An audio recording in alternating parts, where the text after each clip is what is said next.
कोई अपना हमारी नींद के बदले सीमा पर जाग रहा होता है और अपना दर्द छुपाकर देश के लिए खड़ा रहता है। भारत का जवान कहता है, जब तक मेरी सांस है भारत सुरक्षित है।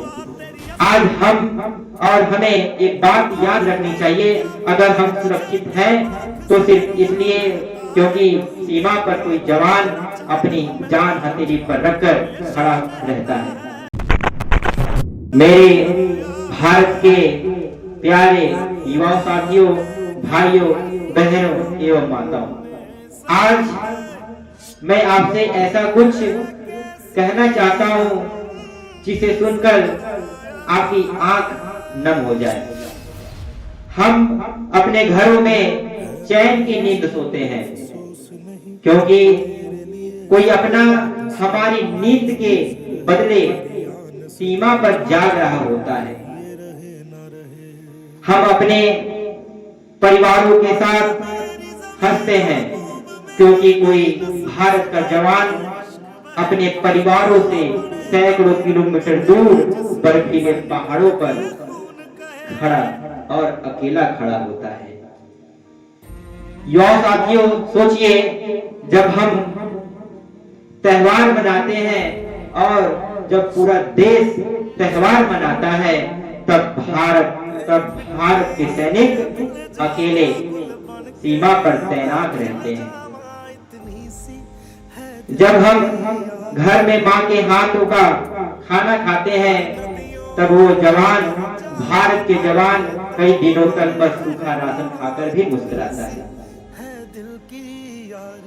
उसके दिल में भी दर्द होता है, उसकी भी माँ होती है, उसकी भी बहन होती है, उसके भी छोटे बच्चे होते हैं, लेकिन वो अपने दर्द और अपना दर्द छुपाकर देश के लिए खड़ा रहता है। कभी गोली की आवाज, कभी गोली की आवाज, कभी दुश्मन की चाल, कभी बर्फ का तूफान, फिर भी वो भारत का जवान कहता है, जब तक मेरी सांस है भारत सुरक्षित है। मेरे युवा साथियों, हमारी और हमें आजादी मुफ्त में नहीं मिली है। ये आजादी उन भारत के जवानों के खूनों से लिखी गई है जो वापस घर नहीं लौटे। कई माओ रोज अपने बेटे का इंतजार करती है, लेकिन तिरंगों में लिपटा हुआ बेटा वापस लौटता है और तब पूरा देश कहता है, शहीद अमर है। पर सच तो यह है, उनके बिना हम अधूरे हैं। भारत का हर एक व्यक्ति अधूरा है। आज हम और हमें एक बात याद रखनी चाहिए, अगर हम सुरक्षित हैं तो सिर्फ इसलिए क्योंकि सीमा पर कोई जवान अपनी जान हथेली पर रखकर खड़ा रहता है।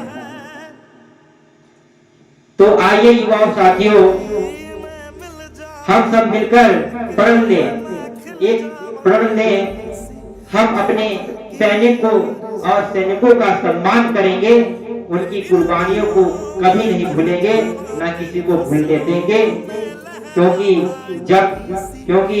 हम सोते हैं चैन से, जब जवान जागता है सीमाओं पर और सीमाओं पे।